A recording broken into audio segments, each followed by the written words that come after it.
Alors, bienvenue à cette rencontre d'information, je dirais, de conversation au sujet de l'École nationale d'administration publique. Je vous présente tout de suite mon invité, M. Nelson Michaud, que je ne vais pas nécessairement appeler monsieur parce qu'on se connaît depuis longtemps, mais pour la présentation, je vous présente M. Nelson Michaud, qui est professeur à l'ENAP. Donc, bonjour Nelson. Bonjour François. Pour vous expliquer rapidement comment ça va fonctionner, vous voyez aussi que j'ai deux de mes collègues avec moi, qui sont Catherine Anger et Anissa, qui sont mes collègues de travail et qui aussi seront là pour s'occuper un peu de suivre les questions dans le fil conversé, puisque vous allez pouvoir poser des questions là, vers la fin. La façon dont on va fonctionner, je vais discuter une trentaine de minutes avec Monsieur Michaud et puis ensuite, on va pouvoir répondre à vos questions. L'objectif de la rencontre, c'est de vous faire connaître notre école, dont on est fiers, et puis aussi vous faire connaître un de nos enseignants, un de nos professeurs, et de vous faire connaître un de nos cours aussi, qui est Principes et enjeux de l'administration publique. Donc, Nelson, je ne sais pas si tu veux nous dire 2-3 mots sur toi ou si tu veux que je le fasse, c'est comme tu veux, mais moi, je t'écoute. D'abord, merci de l'invitation, François, à rencontrer les gens qui s'intéressent à faire des études à l'ENAP. Moi, je suis prof à l'ENAP depuis l'an 2000, donc ça fait déjà quelques années. J'ai une formation de maîtrise en histoire, un doc en Sciences Po, postdoc en relations internationales, puis je suis aussi avocat. Alors, ça vous donne une idée un peu du regard éclectique que je peux poser sur l'État, un regard qui vient de plusieurs angles, et c'est ce que j'essaie de véhiculer dans mes cours. Bon, bien, voilà. Donc, ça fait un peu le tour. C'est d'ailleurs de ça qu'on va parler aujourd'hui, dans le fond, de l'État. De l'État qui ont... La question de base que j'avais mise, c'est l'État, en a-t-on vraiment besoin? Ou encore, est-ce que vraiment l'État, c'est quelque chose qui est partout, qui fait partie de notre vie? Présentement, on donne souvent l'exemple de nos voisins du Sud, mais je pense que ça se passe un peu ici aussi. Qu'il y en a qui veulent combattre, dans le fond, l'État profond ou l'État tentaculaire, l'État qui est partout. Comment on fait dans le fond? Est-ce que c'est vraiment un mouvement qu'on connaît présentement ou c'est seulement un peu parce que c'est la mode de dire ça? On a toujours posé des questions à l'État. L'État tel qu'on le connaît aujourd'hui, la manière dont on organise l'État, notamment au Québec et au Canada, il faut remonter en 1215, pas hier. Quand même. C'est au temps de Robin des Bois, littéralement. C'est des barons qui avaient dit au roi Jean Santerre, le roi d'Angleterre, écoute, Johnny Boy, c'est fini la manière dont tu vas gérer, on change l'État, il faut que la population ait un mot à dire. Et c'est comme ça qu'est né le Parlement, que sont nés les gouvernements. Ce n'est plus seulement une page, c'est plusieurs personnes qui ont un pouvoir délégué par la population. Alors, cette question qu'on pose à l'État est constante dans l'histoire. C'est pas nouveau qu'on la pose aujourd'hui. Ce qu'on pose comme question aujourd'hui, c'est est-ce que l'État, qui semble omniprésent, doit être aussi présent qu'on le perçoit, qu'on le voit? Ça, c'est la nouvelle manière de voir l'État. L'État, s'il n'y avait pas eu de lutte contre l'État, les États-Unis d'Amérique n'existeraient pas. Si on pense au Boston Tea Party, les révolutionnaires américains qui avaient lancé des caisses de thé, des cargaisons de thé dans le port de Boston pour protester contre une taxe imposée par le roi d'Angleterre, c'est un questionnement de l'État. Alors que ce soit plus profond aux États-Unis, c'est presque dans leur gène politique.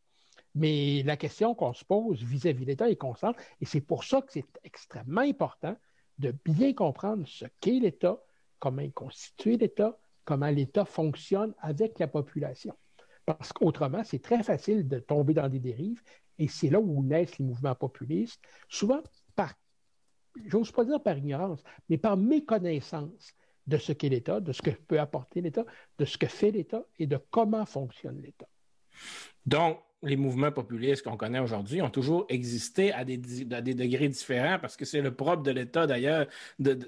C'est justement qu'on demande aux gens de participer. Donc, c'est normal qu'il y a des gens qui vont questionner parce que justement, c'est un peu parce que justement, on tient compte des gens qui constituent la société sous l'égide de cet État-là. En fait, la population est à la base de l'État. Il n'y a pas d'État sans population. La définition d'un État, techniquement, c'est quoi? C'est une population politiquement organisé sur un territoire. Ça prend ces trois éléments-là pour qu'il y ait l'État. Mais quel est le premier de ces trois éléments-là? Une population.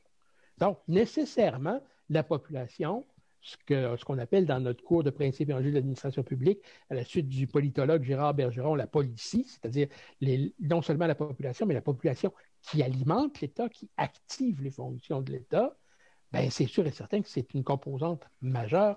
Il faut absolument en tenir compte et s'en préoccuper. Le grand questionnement qu'on entend beaucoup aux États-Unis présentement, est-ce qu'on a le même défi au Canada? Est-ce qu'on va vivre un peu les mêmes choses? Est-ce qu'on vit les mêmes choses présentement qu'aux États-Unis? Parce que comme c'est un peu moins spectaculaire qu'est-ce qui s'est passé dans les derniers mois, dernières années aux États-Unis, mais est-ce qu'on vit ça aussi? Est-ce qu'il y a des groupes qui questionnent l'État? Est-ce qu'il y a des mouvements, dans le fond, qui s'organisent ou qui posent des questions plus fortes, disons, que juste suivre ce qui se passe au quotidien? Oui, bien, c'est sûr qu'il y en a, c'est sûr et certain. D'une part, il y a une certaine frange de militants qui s'abreuvent littéralement de ce qui se passe au sud de notre frontière. Et ça, c'est pas du tout impossible à imaginer. Écoutez, la majorité de la population canadienne reste à 100 km de la frontière américaine. La plupart des médias canadiens ont comme concurrent direct un poste de télé ou des sites web américains. Donc, qu'il y ait cette interface-là, c'est tout à fait normal, on le comprend facilement. Mais notre tradition étatique est beaucoup moins forte en termes d'opposition que ce qu'on a aux États-Unis. Je pensais, entre autres, je donnais l'exemple du Boston Tea Party, qui a été le berceau de la Révolution américaine, mais pour ceux et celles d'entre vous qui iraient dans l'État de New York, le jour où la frontière va ouvrir, prenez 30 secondes, allez sur le site web de votre choix si vous voulez avoir une réponse plus rapidement. Allez voir le drapeau de l'État de New York. Vous allez voir l'emblème, le blason de l'État de New York et deux figures allégoriques, deux femmes, comme deux statues, une qui représente la justice et l'autre qui représente la liberté. Elle a une pique avec un bonnet phrygien, le français, qui représente la lutte contre la liberté. Et qu'est-ce que la liberté fait? Elle donne un coup de pied à une couronne. Autrement dit, on met l'État à la porte. Alors, l'État de New York, dans ses armoiries, a même ce symbole d'opposition à l'État. Alors, aux États-Unis, c'est sûr et certain que ce sera toujours plus fort que ce qu'on a ici, mais ici, on va l'avoir à différents degrés, à différents niveaux. Et dans notre cours, ce qu'on voit, entre autres, c'est que la population s'anime vis-à-vis de l'État de différentes façons. Ça va de la contribution, c'est-à-dire qu'on va directement être un agent qui va participer à l'action de l'État, jusqu'à la rébellion, avec différents niveaux entre tout ça. Il y a 6 niveaux. Bon, on n'a pas le temps ce midi d'entrer dans tous ces détails-là, mais c'est pour vous dire que c'est très facile, quand on a les outils qu'il faut d'analyser ces phénomènes-là, de mieux les comprendre, d'aller plus en profondeur et d'avoir des discussions plus éclairées par la suite. Est-ce que c'est important parce que justement, on dit souvent la citation tout est politique. Est-ce que c'est vrai? Et deux, est-ce que pour monsieur, madame, tout le monde, est-ce qu'on peut vraiment considérer que tout le monde est concerné de près ou de loin par les décisions et les règles de l'État? Ben, je dirais tout dépend à qui on parle. Si vous parlez à des avocats, ils vont dire que tout est juridique, parce qu'on est encadré par des lois quotidiennement. Mais est-ce que tout est politique? À quelque part, oui. Parce que, oui, tout est politique dans le sens où la politique, c'est le travail qui se fait des différentes oppositions. Il n'y a personne qui a une idée unanime sur quelque sujet que ce soit. Puis la politique, c'est de faire valoir ses arguments, c'est de faire valoir ses idées pour que l'idée qui va récolter le plus grand consensus puisse prévaloir. Alors, à quelque part, quand on construit une société, c'est sûr et certain que tout devient politique, à moins qu'il y ait une évidence incroyable qui va s'imposer à tout le monde. Mais entre toi et moi, j'en ai pas vu souvent dans nos sociétés des évidences comme ça. Donc, il faut prendre le temps de discuter, il faut prendre le temps de débattre les idées, et c'est ça la politique. Je t'amène donc vers parce que c'est un sujet, je crois, très important dans ton cours Principes et enjeux. J'ouvre une parenthèse que Principes et enjeux de l'administration publique, c'est un des cours de base dans tous nos programmes de l'ENAP, qu'on retrouve que ce soit dans un programme court, un DESS, une maîtrise. Donc, ce programme-là se retrouve partout. C'est un cours que tu enseignes. Puis, on aime aussi dans nos rencontres d'information de faire un peu parler de nos cours, qu'on est bien fiers. Donc, est-ce que tu peux nous en parler un peu de ce cours-là, puisque tout le monde qui va venir à l'ENAP, d'ailleurs, va le faire? Oui, bien sûr. Comme j'ai évoqué déjà dans les quelques réponses que j'ai données à date, c'est un cours qui nous amène à l'État. C'est un cours qui nous fait prendre en considération les fonctions de l'État, c'est-à-dire qui sont ceux qui font les lois, qui sont ceux qui appliquent les lois dans l'administration publique, les administrateurs publics. Ce sont des gens qui appliquent des programmes. Ces programmes-là sont encadrés par des lois et ils sont en fonction des priorités d'un gouvernement. Et ces programmes-là vont être plus ou moins légitimes, plus ou moins légaux par rapport à la Constitution, par rapport à des normes internationales, par rapport à une acceptabilité sociale. Et ça, ce sont les tribunaux qui vont juger si telle ou telle loi, tel ou tel programme, tel ou tel acte du gouvernement est acceptable ou non. Donc, on a tous ces éléments-là qui composent l'action de l'État, qui vont être étudiés un par un, qui vont être littéralement disséqués dans le cours. Puis on va rentrer dans ces fonctions-là. On va voir comment elles sont organisées, comment elles réagissent l'une par rapport à l'autre. Alors, je parlais du gouvernement, les ministres, de l'administration publique, des législateurs, des juges, mais aussi du cadre général interne à un État, qui est sa Constitution, et des références internationales. Depuis un an, avec la pandémie, combien de fois on a entendu parler de l'Organisation mondiale de la santé? Combien de fois on a entendu parler de questions de commerce international qu'il fallait faciliter ou encore bloquer? Tout ce qui touche, ce qui a touché les équipements médicaux, ce qui touche les vaccins, le protectionnisme que certains États font vis-à-vis des vaccins, on dit que c'est une question de santé publique, c'est une question de commerce international. Ces vecteurs-là sont des normes internationales qui vont affecter les décisions de l'État. Et comme je le disais d'entrée de jeu, la population, qui est à la base de l'action de l'État, va animer tout ça et va faire partie aussi des préoccupations qu'on va avoir dans le cours. Donc, moi, je ne l'ai pas dit d'ailleurs, mon rôle au début à l'ENAP, mais moi, je suis conseiller aux études, donc je rencontre beaucoup d'étudiants qui font des programmes chez nous. Et tu me corrigeras si je fais une erreur lorsque je parle aux étudiants.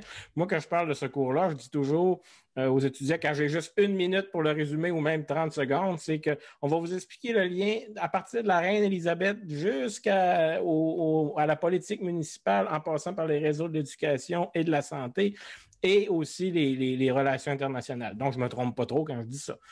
C'est très résumé, mais je ne suis pas loin de la vérité, mais je crois qu'on t'a encore perdu. Mais tu es revenu. Non, je suis de retour, j'ai entendu que tu parlais de la reine Élisabeth aller jusqu'à la politique municipale, jusqu'à la population. On a sauté par-dessus Meghan puis Harry, c'est bien. Mais on va avoir ces préoccupations-là, effectivement. Comment est-ce qu'on va avoir un État qui fonctionne? Qu'est-ce qui contribue au fonctionnement de l'État? Qu'est-ce qui contribue à la réussite de l'État? Quels sont les défis qui sont posés à l'État? C'est tout ça qu'on regarde dans le cours. Donc, moi, on va prendre mon exemple à moi, comme professionnel dans la fonction publique, dans le réseau universitaire, de faire un cours comme ça, dans le fond, ça va m'aider à comprendre où aussi je me situe dans cette machine-là, puisque la plupart des gens qui étudient chez nous font partie de la machine, entre guillemets, donc font partie de l'État comme employés aussi, pas seulement comme citoyens. Donc, je comprends que ce cours-là va être extrêmement utile et aussi, pour faire mes autres cours à l'ENAP, mais surtout aussi pour me situer et comprendre, OK, moi, je suis là, je fais partie du réseau des universités du Québec, mais qu'est-ce que ça veut dire par rapport au fédéral, par rapport au provincial, pourquoi on fait de la reddition de comptes, etc. Donc, c'est beaucoup des choses comme ça que je vais comprendre, dans le fond. Oui, Junior, la fin de 14, ça nous aide à nous situer comme administrateur public. C'est tout à fait exact. C'est tout à fait exact. J'ai vécu pendant 9 ans comme employé de l'administration publique. J'ai été dirigeant universitaire, donc gestionnaire universitaire pendant 10 ans. Donc, pendant presque 2 décennies, j'ai été un acteur de l'administration publique à différents niveaux, dans différentes fonctions. Et c'est un fait qu'on était aussi citoyen. Et c'est ce qui est passionnant pour nos études. Je suis de retour. Ouais, tu pars à peu près à toutes les 3 minutes. Donc, je pense que je vais aller tout de suite à ma prochaine question. Mais en tout cas, pour résumer là, ta réponse, parce que j'en ai entendu des brides, c'est que ça nous permet effectivement aussi de se situer comme citoyen dans ce cours-là, parce qu'on joue, Tout à fait. quand on est un employé de la fonction publique, un acteur de l'État, appelons ça comme on veut, on joue un rôle de plus, je dirais, mais à la base, on est tous des citoyens de toute façon et on est tous concernés par un décret en lien avec la COVID, même par la Constitution. C'est pas quelque chose qu'on regarde souvent dans notre vie, la Constitution, mais on va en parler dans ce cours-là. Pourquoi, qu'est-ce qu'une Constitution, à quoi ça sert? Puis ça sert à quelque chose. C'est pas seulement un beau papier là, où il y a des belles choses écrites dessus. Je parlais de la reine tout à l'heure, mais c'est tout des choses, dans le fond, qu'on va voir et on va descendre jusqu'à la base, c'est-à-dire même comprendre qu'est-ce que le réseau de la santé au Québec, le réseau de l'éducation, les relations internationales. Donc, c'est vraiment toutes ces ramifications-là, puis je dirais même ces connecteurs-là, parce que tout, on dit que l'État est partout, mais aussi tout est relié. C'est-à-dire que une municipalité... Une municipalité, c'est un peu, pas un enfant, mais ça relève des relations très importantes avec l'État provincial. Il y a des pouvoirs qui sont plus du côté fédéral que provincial. Donc, c'est toutes ces choses-là, j'imagine, que quelqu'un va beaucoup mieux saisir toutes les subtilités.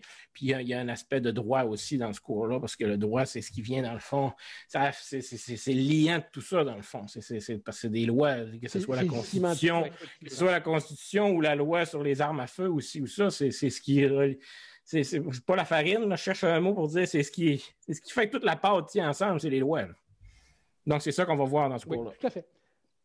C'est ce qu'on voit dans ce cours-là. Et on voit surtout comment est-ce que ça peut avoir un impact sur les autres morceaux de l'État. C'est qu'on peut prendre un morceau de l'État puis le trouver bien intéressant, mais il n'est jamais tout seul, ce morceau-là. Il est tout le temps en lien avec les autres. Et c'est ça qu'on regarde, comment ces équilibres-là se font pour faire en sorte qu'on bâtit une société dans laquelle on vit. Est-ce que c'est un cours... Est-ce que tu qualifierais ce cours-là d'un cours dans les grandes branches scientifiques? Est-ce que c'est un cours de politique? Est-ce que c'est un cours d'administration? Est-ce que c'est un cours de droit? Est-ce que c'est tout ça? C'est un peu tout ça. C'est un peu tout ça. Le côté administratif en tant que tel, les théories de gestion, tout ça, ça, on ne touche pas. Ça, c'est dans un autre cours. Le cours de management des organisations publiques qui couvre ça, un autre cours obligatoire à l'école. Mais nous, ce qu'on regarde, c'est justement tout le reste. Tout à l'heure, je disais que j'ai une formation d'historien, de politologue, d'internationaliste et d'avocat. J'ai mis tout ça dans le blender pour faire mon cours. C'est véritablement l'ensemble de ces grands vecteurs-là qui ont construit nos institutions et qui font en sorte qu'aujourd'hui, avant de... regardons qu'est-ce qui s'est fait. C'est l'apport de l'histoire. Regardons qu'est-ce qu'on peut faire. C'est l'apport du droit. Regardons comment les équilibres se bâtissent. C'est l'apport de la science politique. Tous ces éléments-là sont dans le cours. Parfait. Je pense que ça fait un beau tour d'horizon. J'ouvre quelques autres parenthèses aussi. C'est un cours qui existe en ligne, qui existe en classe, mais je crois que c'est le même contenu. Et même, ça va, bien entendu, quelqu'un pourrait venir à l'ENAP, il ne va pas nécessairement faire le cours principe et enjeux de l'administration publique avec Nelson Michaud, mais on comprend que peu importe le professeur ou le chargé d'enseignement, que ce soit en ligne ou en classe, tout ce qu'on vient de dire s'applique. Tout à fait, tout à fait. Le cours est structuré autour d'un ouvrage, Secret d'État. Oui, c'est vrai, le livre. Bâti spécialement pour accompagner le cours. C'est une trentaine de chapitres des plus grands spécialistes qui y ont contribué. Et dans le cours en ligne, ou encore dans le cours quand je le donne en classe, ça dépend, comme tu dis, différentes personnes le donnent. Mais dans mes prestations, j'ai souvent des invités, des gens de terrain qui viennent dire concrètement qu'est-ce que ça a comme impact, ces cadres-là qu'on étudie par rapport à l'État, par rapport au quotidien des administrateurs publics. Comme administrateur public ou comme professionnel, gestionnaire, on peut appeler ça comme on veut. Prenons encore mon exemple. Qu'est-ce qu'il va y avoir de changer en moi si je rentre au début de la machine à saucisses, que je fais le cours principe et enjeux au complet, que je le réussis, que je m'intéresse et tout ça? Qu'est-ce qu'il va y avoir de différent de François Bergeron avant le cours et qu'est-ce que je vais avoir appris ou qu'est-ce que je vais avoir acquérir? Est-ce que je vais avoir ça va être quoi les outils de plus que je vais avoir? Je dirais qu'on va passer, en gros, là je fais caricaturer, d'impression à une connaissance. En gros. C'est-à-dire que quand on travaille dans l'administration publique, on connaît le noyau qui est le nôtre. Mais c'est très rare qu'on va avoir affaire à déposer nous-mêmes quelque chose au secrétariat du Conseil du Trésor ou qu'on va avoir à négocier quelque chose avec un autre ministère ou encore qu'on va se poser la question sur la constitutionnalité d'un programme. Ces éléments-là doivent être présents à notre esprit, mais on les ignore trop souvent. Pourquoi on les ignore? On ne les connaît pas ou encore on les connaît mal. Le cours va nous donner ces outils-là pour mieux nous situer. Quand on regarde un organigramme du gouvernement, pour quelqu'un qui n'est pas habitué, ça peut être énorme, ça peut être, certains disent monstrueux, moi je trouve que c'est un très mauvais adjectif, mais c'est très, très complexe. C'est complexe, le gouvernement. Il y a un ancien secrétaire général du gouvernement qui disait que la différence entre le privé et le public, le privé, c'est difficile parce que tu vis ou tu meurs. Tu réussis ou tu fais faillite. Dans le public, c'est complexe parce qu'il y a tellement d'éléments dont on doit tenir compte. Le privé est là pour le bien propre, le bien individuel. Le public est pour le bien commun. Alors, vous imaginez comment ça peut être difficile de définir ce qu'est le bien commun? Pensons à chacun d'entre nous. Notre bien individuel, nos intérêts personnels sont relativement faciles à définir. Essayons de définir les intérêts d'une famille. Où est-ce qu'on va en vacances cette année? Essayons de définir les intérêts d'une municipalité, d'un État. Bien, à chaque fois qu'on monte d'un cran, on complexifie la capacité de prendre une décision. Et si on comprend comment cette décision-là s'articule, dans quels canaux, avec quels acteurs, bien là, on peut être beaucoup plus efficace comme fonctionnaire. Donc, en plus, c'est un cours qui concerne tout le monde, que je sois directeur des travaux publics dans une petite municipalité, que je sois dans un organisme, un ONG international ou un jeune gestionnaire dans la santé, ça me concerne. Absolument. Bon, ben écoute, merci pour ce tour d'horizon. On va prendre quelques questions des participants le temps que ta connexion revienne. Il y en a une que je peux déjà répondre puisqu'elle me concerne. Je vais commencer par la dernière. On me demande si François Bergeron est-il parent avec le politologue Gérard Bergeron. Alors non, aucun lien de parenté. Je sais qui est Gérard Bergeron, mais je n'ai pas de lien de parenté avec lui. J'aimerais bien parce que c'est un illustre politicologue, mais non. Donc, on a une autre question ici qui est Nelson. Est-ce que la définition de l'État ou la conception à l'occidental que nous en avons est la même pour tous les pays? Je pense entre autres à la Corée, à la Chine ou aux pays marxistes. Ben, c'est-à-dire que l'État, oui. L'État, c'est l'État. Les régimes qui animent l'État vont être différents. En Corée du Nord, il y a un gouvernement, il y a une fonction publique, il y a une fonction juridictionnelle qui est peut-être moins indépendante que la nôtre, etc., etc. Mais la structure de l'État est quasi universelle, et ça depuis le traité de Westphalie. Alors, ça fait un bon bout de temps. Ça fait quelques centaines d'années que nous sommes dans un régime où l'État est bien défini. Alors, ça, oui, ce qu'on va voir, par exemple, dans le cours Principes et enjeux, a une application quasi universelle. C'est sûr et certain que si on va dans un milieu où est-ce qu'on a une organisation totalement anarchique, bien là, c'est plus vraiment un État. Là. Alors, la définition de l'État ne s'applique pas. Mais dès qu'on a un État, la structure de l'État, les composantes de l'État, elles s'articulent différemment, mais leur nature est généralement semblable. Il n'y a pas d'autres questions, mais moi j'en ai une qui va faire une suite un peu à ça. Lorsqu'on dit un État de droit, c'est une expression qu'on entend souvent. Ça veut dire quoi un État de droit? Oui. Tous les États sont de droit, non? C'est-à-dire un État de droit, quand on parle de l'État de droit, et là on peut avoir une distinction, on peut avoir une différence. L'État de droit, deux composantes. La première, c'est que c'est le droit, la loi, qui encadre l'ensemble des actions de l'État, de la société. Et l'autre élément, c'est que tout le monde est soumis au droit, les citoyens comme l'État. L'État n'a pas le droit de faire ce qu'il veut. Quand je vous parlais des barons féodaux tantôt, qui ont dit au roi Jean sans Terre, un instant, tu ne feras plus ça comme ça, ils ont amorcé un mouvement qui est encore très présent aujourd'hui. L'État doit respecter des règles. À preuve, les lois qui s'appliquent aux citoyens sont habituellement des lois qui nous défendent de faire des choses. On n'a pas le droit de passer sur un feu rouge, par exemple. Les citoyens ont toute liberté, sauf celles qui sont restreintes par les lois. D'où le fait que l'État ne peut pas restreindre indûment la liberté des citoyens.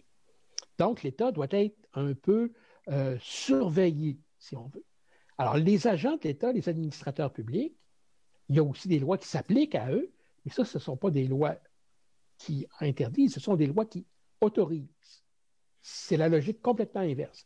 Ce qui veut dire qu'un fonctionnaire ne peut rien faire tant et aussi longtemps que la loi ne l'autorise pas à agir. Alors déjà, on voit qu'il y a une distinction importante.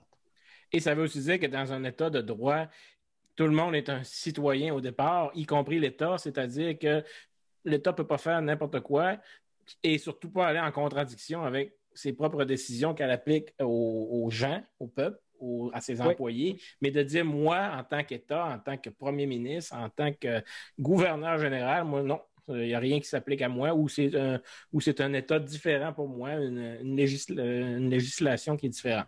Donc, c'est ça, un État de droit. C'est ça. Il y a une petite exception à ça. Vous vous souviendrez peut-être la lieutenant-gouverneur Thibault qui avait été prise la main dans le pot à biscuits et elle avait plaidé une vieille maxime « The king can do no wrong ». Le roi ne peut pas se tromper. Il ne peut pas faire quelque chose de croche.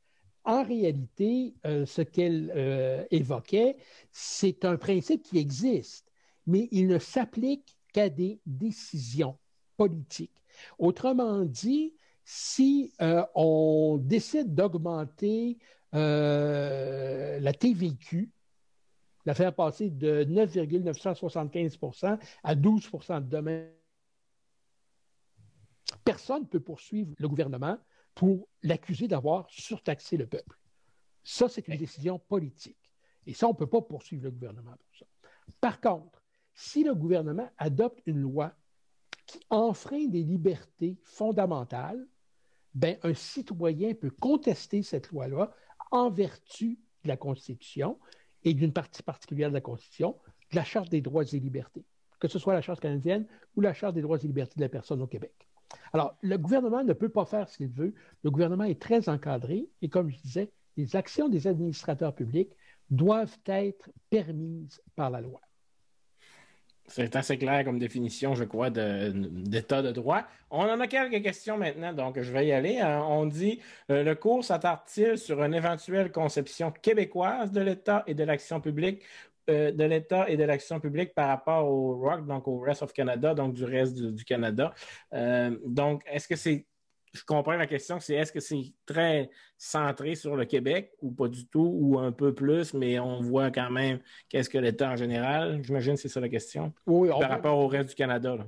Oui, on voit qu'est-ce que c'est l'État en général. Et personnellement, je ne peux pas parler pour les autres qui donnent le cours, mais quand je donne le cours, moi, je prends le pouls un peu de la classe. Si j'ai une classe composée de 28 étudiants, dont 26 sont de l'administration publique québécoise, ben c'est sûr que la majorité de mes exemples vont porter sur le gouvernement du Québec. Par contre, quand je donne le cours aux étudiants qui viennent dans le cadre du programme canadien des boursiers de la francophonie, qui sont des étudiants internationaux, ben c'est sûr et certain que là, mes exemples vont avoir une portée beaucoup plus large en termes géographiques. Je vais faire beaucoup plus d'éléments comparatifs dans le cours. Alors, dans mon cours, je vais adapter. La matière est la même, mais les applications qu'on en fait, on peut les varier à l'infini. Comme je disais tout à l'heure, l'État a une définition de base organique qu'on va explorer, mais les applications, les déclinaisons de cette définition-là, on va y aller dans du cas par cas. OK. Donc, il peut y avoir aussi... Donc, c'est intéressant pour tout le monde, puisque là, c'est vrai que ça concerne la Terre entière, puisqu'il n'y a à peu près pas d'humain sur Terre qui ne vit pas dans un État, exact. À part peut-être dans la station spatiale, puis encore, il y a sûrement des lois qui s'appliquent là aussi. Mais on va y aller avec des questions plus générales. Vu qu'on a encore une dizaine, 5-6 minutes, il y a des questions plus quand même d'ordre général, mais intéressantes. Par exemple, la différence entre un État et une nation. Bonne question, ça. Oui, parce qu'on a souvent, à partir du 19e siècle, on a concocté, avec Ernest Renan, entre autres, le concept d'État-nation. C'est que très souvent, à l'époque, les nations se regroupaient pour former des États. et les nations essayaient d'avoir un État le plus homogène possible. Au 21e siècle, ce concept-là, alors que les frontières ont volé en éclats, un grand nombre de pays ont acquis l'indépendance. Les deux dernières grandes vagues ont été les pays du continent africain au tournant des années 50-60 et la dernière grande vague a été au tournant des années 70-80 lorsqu'on a eu l'implosion de l'URSS. Il y a eu une émergence de nouveaux États. Mais tous ces États ont une vie qui est propre, une vie qui évolue, mais dans un contexte qui est complètement différent. Alors, l'État-nation est beaucoup moins présent aujourd'hui.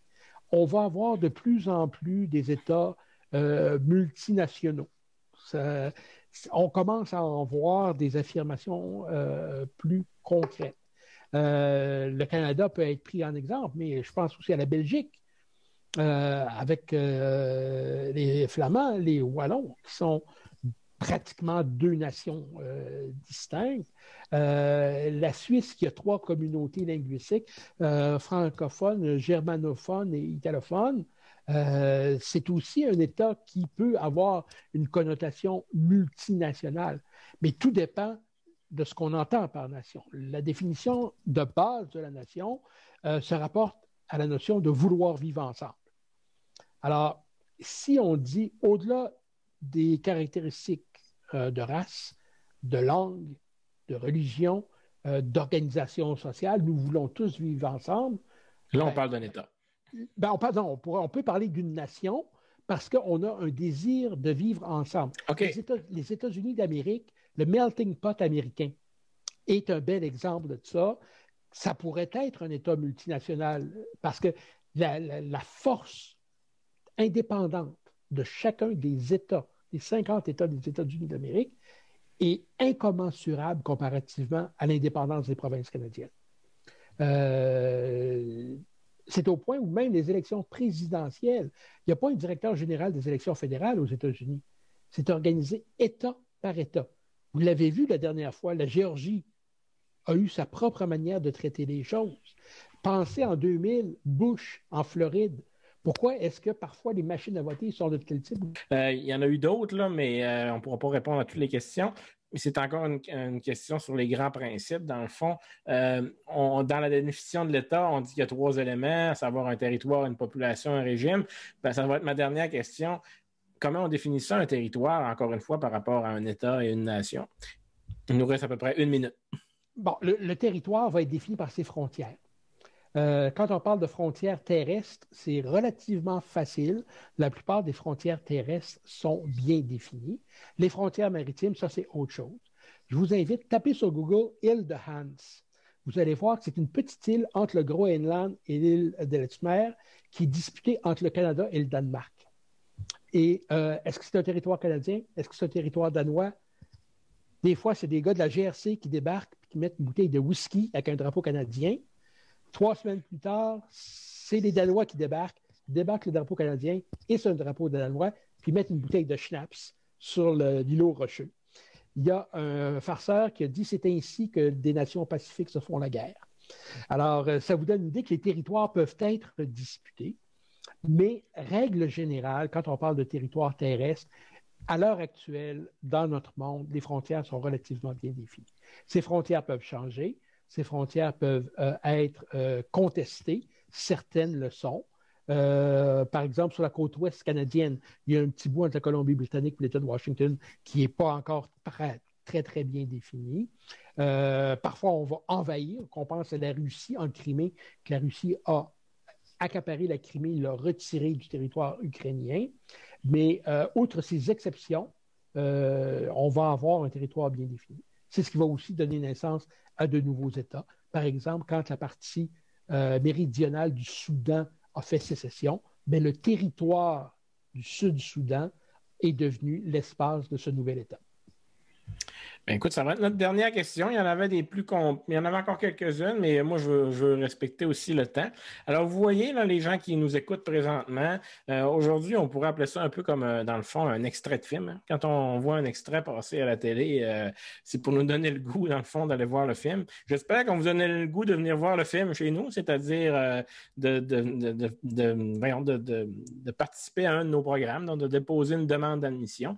Il y a ma collègue Catherine qui va mettre le courriel qui est études@enap.ca, qui est le courriel, il est déjà là, qui est le courriel que peu importe votre question, peu importe, vous dites, c'est-tu fait pour moi ou est-ce que je peux déposer une demande d'admission? C'est quoi les critères d'admission? Peu importe. Si vous écrivez à études avec un S, à enap.ca, il y a un conseiller ou une conseillère aux études qui va vous répondre avec plaisir, dont entre autres Anissa qui est ici aujourd'hui ou moi, mais il y en a d'autres aussi. Moi, je te remercie beaucoup, Nelson. C'était très intéressant. Grand plaisir. Si vous voulez l'entendre 45 heures ou l'entendre dans un cours en ligne ou que vous voulez entendre d'autres choses, venez nous trouver à l'ENAP. Vous voyez, l'École nationale d'administration publique, c'est ça. C'est une formation de deuxième cycle universitaire en management public, en administration publique. Il y a des cours en management, il y a des cours en gestion des ressources humaines, il y a des cours sur les finances, sur les habiletés de direction, il y a, écoute, sur l'éthique, sur la gestion de projet et des cours comme un principe et enjeu de l'administration publique. Bref, vous pouvez venir chez nous chercher des petits programmes, que ce soit un programme court d'une quinzaine de crédits jusqu'à la maîtrise de 45 crédits. On a des programmes de troisième cycle aussi. On peut aller jusqu'au doctorat à l'ENAP. Bref, visitez notre site web, écrivez-nous. Et moi, je vous remercie beaucoup à toutes les personnes qui ont été là tout le long et qui nous ont écoutés et qui ont même posé des questions. Merci Catherine, merci Anissa, merci Nelson. Je vous laisse, pour ceux qui sont sur le fuseau horaire du Québec, je vous laisse finir votre dîner, parce que je sais qu'il y a beaucoup de gens qui étaient à l'international aussi. Donc, vous n'allez pas aller dîner, j'imagine. Mais peu importe, merci de votre présence. Et on en a d'autres. Surveillez notre site web. Il y a d'autres rencontres d'information et d'autres conférences de ce genre-là qui vont venir très bientôt. Merci à tous. Au revoir. Merci Nelson. Bye.